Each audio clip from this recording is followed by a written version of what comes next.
ये कितना है? कोई खत्म हो सा चैप्टर 6 है 6 5 बोले थे।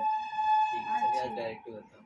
तो आज हम देखने क्लास 12 का हिस्ट्री चैप्टर नंबर 6 और ये हमारा पार्ट 6 वीडियो होगा जिसमें हमारा टॉपिक है सूफी मत की विकास। तो सूफी मत की विकास क्या होता है, मतलब सूफी मत कौन थे ये जान लीजिए। सूफीवाद कौन थे? तो कुछ लोगों का रहस्यवाद और वैराग्य की ओर झुकाव बढ़ा। कुछ लोग जो थे ना वो रहस्य की तरफ मतलब उन्होंने अपना मतलब बढ़ाया और वैराग्य की तरफ क्या झुकाव क्यों बढ़ाया, जिन्हें सूफी कहा गया। फिर से आप सुनिए, कुछ लोगों का रहस्यवाद और वैराग्य की ओर मतलब जो रहस्यमय दुनिया होती है उसके तरफ लोगों का झुकाव जो है बढ़ा या उसमें जानने में इंटरेस्ट लिए और वैसे ही लोगों को सूफी कहा गया। क्या कहा गया? सूफी कहा। इन्होंने ईश्वर की भक्ति पर बल दिया। इन्होंने क्या किया? ईश्वर की भक्ति पर बल दिया। ठीक है ना, इन्होंने ईश्वर की भक्ति पर क्या किया जी? बल दिया। और इन्होंने पैगंबर मोहम्मद को इंसान एक काबिल बताते हुए अनुसरण करने की सीख दी। इन्होंने क्या बोला कि पैगंबर ए मोहम्मद जो है वो इंसान है लेकिन वो क्या जी? एक काबिल, मतलब बहुत ही वो क्या जी? काबिल इंसान है। ठीक ना। और ये बताते हैं उनको क्या? अनुसरण करने की सीख दी, मतलब फॉलो करने की। किनको फॉलो करने की? पैगंबर मोहम्मद की। किसने कहा? सूफी संतों ने या सूफी वाले सूफी ने। इसमें कोई दिक्कत आपको? देखिए आपने क्या देखा कि मतलब कुछ लोगों रहस्यवाद और वैराग्य की ओर झुकाव बढ़ा जिन्हें सूफी कहा गया और इन्होंने ईश्वर की भक्ति पर बल दिया। इन्होंने पैगंबर मोहम्मद को इंसान एक काबिल बताते हुए अनुसरण करने की सीख दी। अब है क्या? खानका और सिलसिला। खानका क्या जी? तो 11वीं शताब्दी के आते आते सूफीवाद एक पूर्ण विकसित आंदोलन था। 11वीं शताब्दी जब आया तो उस समय क्या जी? सूफीवाद क्या? एक पूर्ण विकसित आंदोलन। और खानकाह का नियंत्रण खानकाह का नियंत्रण क्या जी? शेख का या ख्वाजा का। शेख का है क्या जी? ख्वाजा का। तो शेख जो है ना ये कैसा वर्ड है? तो अरबी। यानी खानकाह पर नियंत्रण जो है किसका होता था? या तो शेख का या तो पीर का या तो मुर्शिद का। किसका जी? मुर्शिद का। ठीक है ना। तो याद रखना कि खानकाह पर जो कंट्रोल है, नियंत्रण जो है वो किस पर आता था? किसका था? शेख या पीर या ख्वाजा का। ठीक है ना, तीन बातें। अब शेख कैसा वर्ड है? तो अरबी वर्ड है। और पीर कैसा वर्ड है? तो फारसी। या मुर्शिद भी कैसा वर्ड है? तो फारसी वर्ड है। ठीक है ना, यह बात है। अब है क्या कि देखिए सिलसिला का अर्थ क्या होता है? जंजीर। क्या होता है जी? जंजीर होता है। सिलसिला का अर्थ क्या होता है जी? जंजीर होता है। जो शेख और मुरीद, शेख और क्या जी? मुरीद के रिश्ता को बतलाता है। जो कौन बताता है? शेख और मुरीद के रिश्ता बताता है। मतलब जो शेख का अनुयायी होगा ना, जो उसका उत्तराधिकारी होगा वो होगा मुरीद। क्या होगा जी? मुरीद। मतलब आप मान के चलो कि एक मेन मालिक है और फिर उसका एक छोटा मालिक है और यह पैगंबर मोहम्मद से जुड़ी हुई है। मतलब सिलसिला जो है किससे जुड़ा हुआ है? तो पैगंबर मोहम्मद से जुड़ा हुआ है। अब है कि खानकाह के बाहर फकीर रहते। खानकाह के बाहर कौन रहते जी? फकीर रहते थे। ठीक है। और ये फकीर आप ऐसे मान के चलो मतलब ब्राह्मण की तरह, मतलब सब कुछ निर्वाण मतलब क्या होते हैं अपना त्याग करके मतलब ब्राह्मण सन्यासी की तरह रहते थे। ठीक है। और ये दो तरह के रहते थे। एक को कहा जाता था बेसरिया। क्या कहता जी? बेसरिया। तो जो सरिया के नियम का पालन नहीं करते थे वैसे फकीर को बेसरिया कहा जाता था। और एक को कहा जाता था बासरिया। क्या जी? बासरिया। तो बासरिया भाई क्या? जो सरिया के नियम का पालन करते थे। सरिया का नियम क्या मैंने बताया था जी परसों।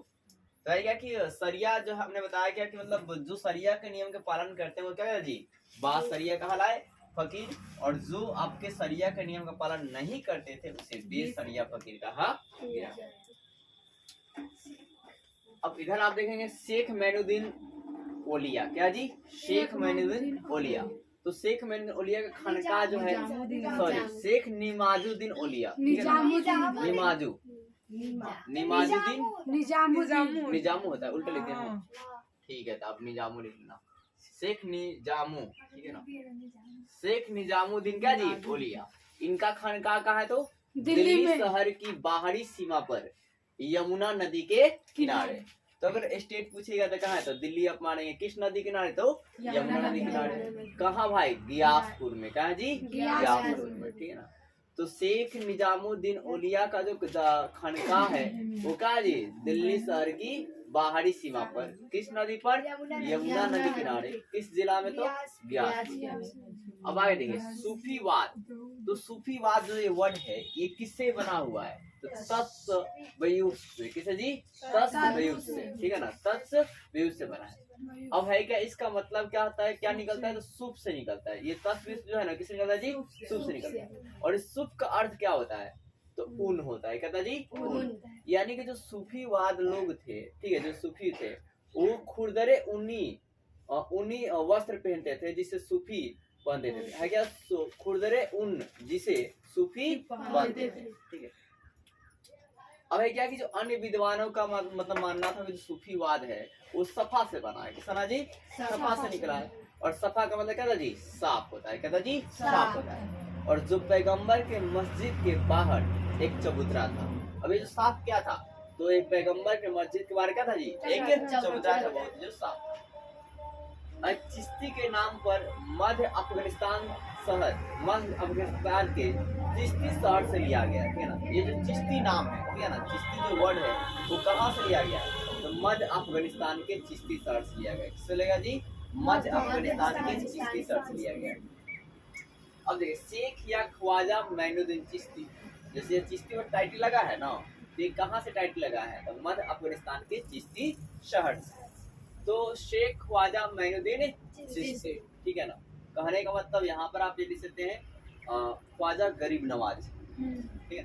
तो है क्या कि इनका जो है सबसे पहले बात, दरगाह को क्या कहते हैं, शेख ख्वाजा मोइनुद्दीन चिश्ती के दरगाह को क्या कहता है, तो गरीब नवाज भी कहा जाता है, ठीक है ना। एक और बात, गरीब नवाज एक एक्सप्रेस का नाम है जिससे अजमेर शरीफ दी जाती है, ठीक है ना। अमृतसर से उसका ट्रेन का ही नाम है गरीब नवाज, और अजमेर ही खासकर वो जाती है, ठीक है। तो है क्या कि मतलब पूछ लिया जाएगा कि शेख ख्वाजा मोइनुद्दीन चिश्ती का जो दरगाह है वो कहाँ है, तो अजमेर। अजमेर कहाँ है भाई, तो राजस्थान। अब ये जो दरगाह है ये किस दो व्यापारिक मार्गों को जोड़ता है, तो ये दिल्ली और गुजरात के, दिल्ली और क्या जी, गुजरात के व्यापारिक मार्गों को जोड़ता है, ठीक है। और इस दरगाह को क्या कहते हैं जी, गरीब नवाज। क्या कहते हैं, गरीब नवाज कहते हैं, ठीक है। और ऐसा बात है कि मतलब गरीब नवाज जो एक्सप्रेस है वो खासकर अजमेर शरीफ के लिए ही जाती है, ठीक है ना। अब है क्या, शेख मोइनुद्दीन चिश्ती की जो मृत्यु होती है जी 1235, क्या था 1200 का जी 35। एक और बात, मृत्यु होने के बाद ही क्या होता है कि मतलब इनके मतलब शवों को दफनाया जाता है, और दफनाने के बाद उससे अनेकों तरह से मॉडिफाई किए जाते हैं, फिर उससे चादर चढ़ाते हैं, उसी चीज को दरगाह कहा जाता है, ठीक है।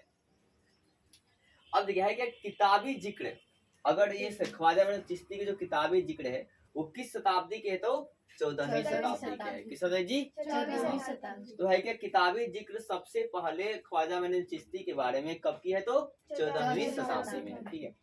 और आपका है क्या कि सबसे पहले ख्वाजा मोइनुद्दीन चिश्ती के पास कौन सुल्तान पहुंचे थे, सबसे पहले ख्वाजा मोइनुद्दीन चिश्ती इस दरगाह पर कौन से पहुंचे थे, तो MBT मोहम्मद बिन तुगलक। कौन पहुंचे थे जी, मोहम्मद बिन तुगलक पहुंचे। लेकिन मजार पर सबसे पहले कौन पहुंचा था, मजार पर सबसे पहले कौन पहुंचा था, मलवा के एक सुल्तान थे गियासुद्दीन खिलजी। कौन थे जी, गियासुद्दीन खिलजी, ठीक है, ये आप याद रखेंगे।